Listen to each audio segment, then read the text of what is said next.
Tensi geopolitik di Timur Tengah kian memanas. Amerika Serikat dilaporkan tengah menyiapkan opsi operasi darat di Iran yang berpotensi memperluas konflik.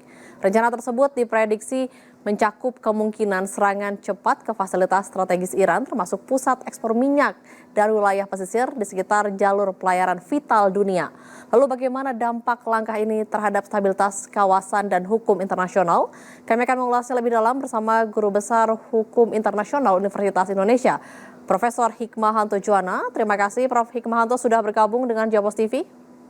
Terima kasih undangannya, terima kasih. Ya, Prof, bagaimana Prof melihat laporan kesiapan Amerika Serikat untuk melakukan operasi darat di Iran? Apakah ini sinyal eskalasi besar dalam konflik yang sedang berlangsung? Ya, kalau saya melihat operasi darat yang akan dilakukan ini sebenarnya bukan di daratan Iran ya, karena kalau di daratan Iran itu Iran menurut informasi ada lebih dari 1 juta pasukan yang katakanlah standby untuk menghadapi pasukan dari Amerika Serikat yang jumlahnya jauh lebih kecil. Yang saya dengar jumlahnya 5.000 sampai 6.000 orang, bahkan paling banyak mungkin 15.000 orang. Memang sudah ada pasukan marinir 2.500, kemudian ditambah lagi 3.500, dan kemudian dari 82nd Airborne itu ada sekitar 1.000 orang. Nah, jumlah ini tentu kalau ke eh, wilayah daratan Iran ini tidak akan memadai.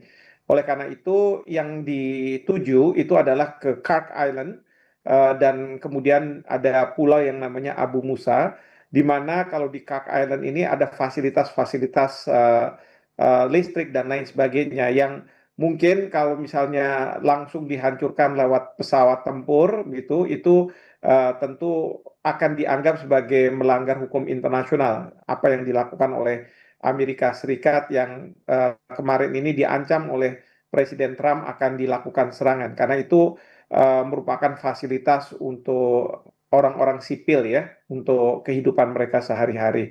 Nah, oleh karena itu kalau misalnya ada pasukan yang akan dikirim, itu pasukan ini tugasnya adalah dia bisa mematikan katakanlah atau menghidupkan tanpa merusak fasilitas tersebut. Yang kedua ada di Abu Musa, karena di Abu Musa ini biasanya ada konsentrasi pasukan Iran yang melakukan serangan-serangan ke kapal-kapal yang akan berlayar di selat yang sangat vital, yaitu Selat Hormuz. Nah, oleh karena itu ini pun akan diharapkan dikuasai oleh Amerika Serikat. Namun demikian, memang bagi Amerika Serikat pilihan untuk mengirim pasukan darat ini bukan opsi yang terbaik gitu ya. Karena apa? Karena pertama di Amerika Serikat dipertanyakan eh, ini sebenarnya perang ini untuk kepentingan siapa sih? Karena menurut Joe Kent yang Direktur Kontraterorisme Amerika Serikat yang baru saja mengundurkan diri, itu mengatakan bahwa Iran itu bukan imminent threat, bukan ancaman yang sangat dekat ya, yang harus ditanggulangi oleh Amerika Serikat. Nah, oleh karena itu, menurut Joe Kent, itu perang di Iran itu sebenarnya perangnya Israel, kepentingannya Israel. Bahkan di Amerika Serikat banyak juga yang mempertanyakan mengapa harus pasukan darat Amerika Serikat yang akan diturunkan ke Iran, sementara pasukan darat Israel tidak ada. Mereka cuman serangan lewat udara saja, apakah rudal ataukah melalui pesawat tempur. Dan ini dianggap sebagai tidak fair, katakanlah ya, tidak adil karena mengorbankan orang-orang Amerika Serikat. Bahkan kemarin ini di Amerika Serikat itu ada demonstrasi besar-besaran di berbagai wilayah di Amerika Serikat yang kalau dijumlahkan sampai dengan 8 juta manusia yang tidak setuju dengan perang melawan Iran yang dilakukan oleh Presiden Trump. Nah, ini juga yang mungkin membuat Trump berpikir 2 kali apabila dia mau mengirim pasukan daratnya. Jadi di samping memang pasukan darat itu tidak akan memadai untuk menghadapi pasukan dari Iran, juga 3 hal yang saya sebutkan tadi. Demikian. Ya, Prof, jika operasi darat benar dilakukan, bagaimana implikasinya terhadap stabilitas kawasan Timur Tengah secara keseluruhan? Yang pasti adalah kalau misalnya pasukan darat ini akan diturunkan, eh, mungkin permasalahan stabilitas di Timur Tengah itu masih akan tetap. Artinya tetap ini ada eskalasi negara-negara Teluk dengan Iran dan kemudian juga Israel dengan Iran ditambah dengan Amerika Serikat. Tidak akan berubah, tetapi justru yang akan terdampak adalah Amerika Serikat karena kalau Amerika Serikat banyak pasukannya yang meninggal menjadi korban, katakanlah begitu, Trump justru akan mendapat tekanan dari rakyat Amerika Serikat untuk segera mengakhiri perang ini dan kemudian Trump bukannya tidak mungkin diminta untuk dilakukan impeachment ya, proses untuk menurunkan Trump dari kursi kepresidenannya. Jadi kalau misalnya apa yang terjadi kalau misalnya pasukan darat itu dihadirkan, itu tidak akan merubah geopolitik atau stabilitas yang ada di Timur Tengah karena perang ya berarti akan terus bereskalasi dan belum tentu Amerika Serikat dengan pasukan daratnya ini akan memenangkan perang seperti itu. Dari perspektif hukum internasional, dalam kondisi seperti apa operasi militer semacam ini dapat dibenarkan?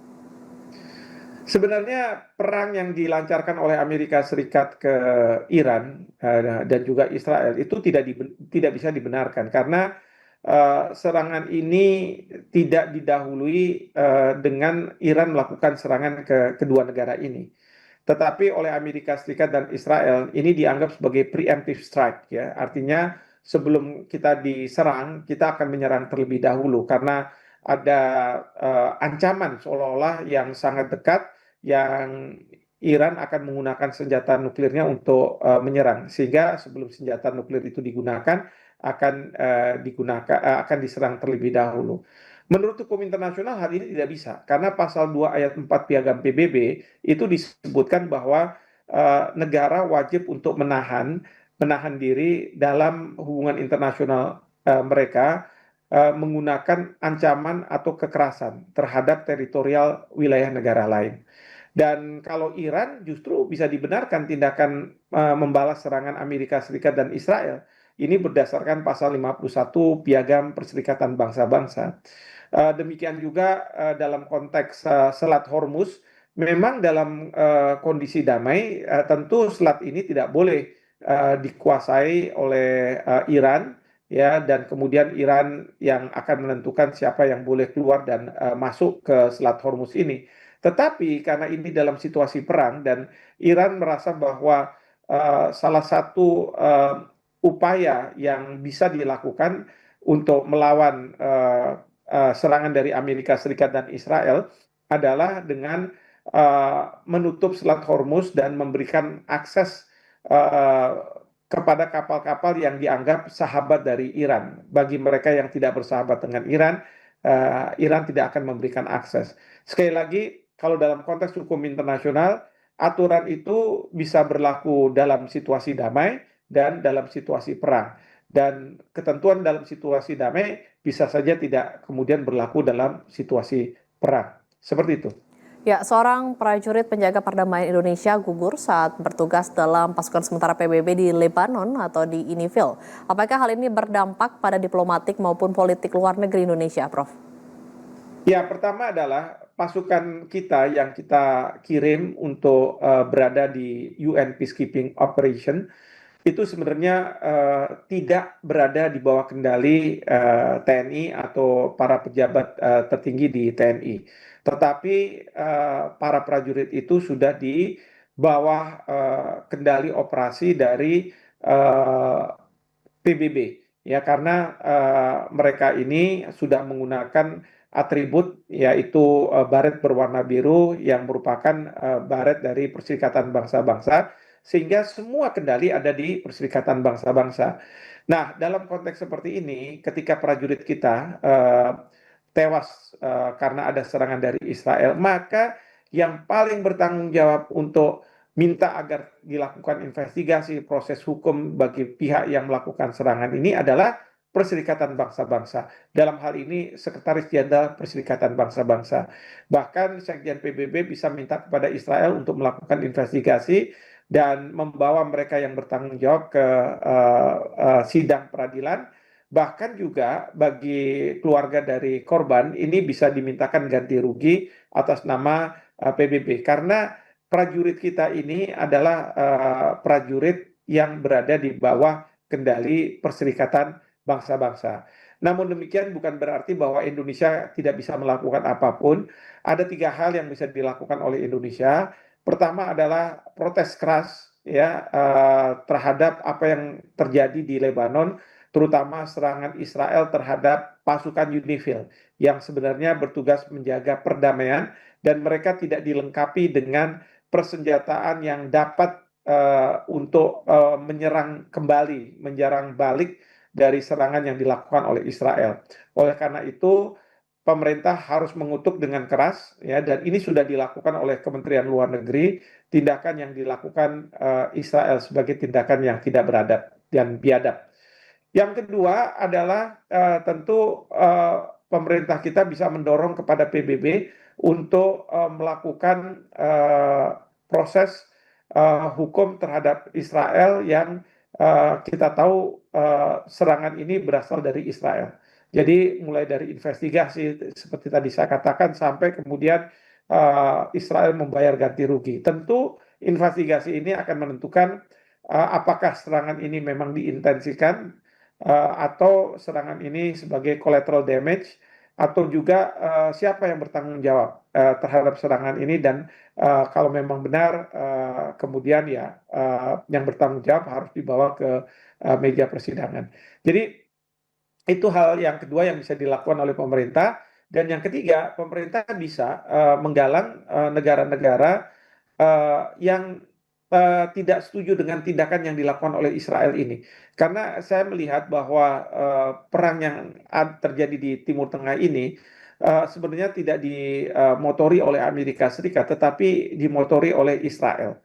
Dan Israel ketika Amerika Serikat ingin menarik mundur pasukannya atau melakukan mediasi, justru pada saat itu Israel terus menyerang Iran, sehingga mau tidak mau Amerika Serikat terpaksa harus ikut terus di dalam perang ini. Jadi kita ingin bahwa Amerika Serikat bisa mengendalikan tindakan yang dilakukan oleh Israel, dan kemudian salah satunya adalah kita katakan bahwa kita tidak akan mengirim pasukan yang kita janjikan, dan mudah-mudahan Bapak Presiden bisa menyampaikan hal ini kepada Presiden Trump, karena pasukan kita yang menjalankan misi perdamaian saja itu bisa diserang oleh Israel. Dan Israel ini kan tidak tanggung-tanggung. Ada unit di Perserikatan Bangsa-Bangsa, UNRWA, yang tujuannya adalah untuk kemanusiaan, justru juga diserang. Bahkan jurnalis juga diserang. Nah, oleh karena itu, kita minta ya, dan berkoalisi dengan banyak negara, bahwa justru Amerika Serikat harus mengendalikan tindakan Israel ini yang tidak mengindahkan hukum internasional. Dan kita tidak mau mengirim pasukan kita ke ISF, International Stabilization Force, yang berada di bawah BOP, dan kemudian harus menanggung resiko atas tindakan-tindakan Israel yang tidak mengindahkan hukum internasional dan kemanusiaan, seperti itu. Terima kasih telah bergabung bersama Jopos TV, Guru Besar Hukum Internasional Universitas Indonesia, Profesor Hikmahanto Juwana.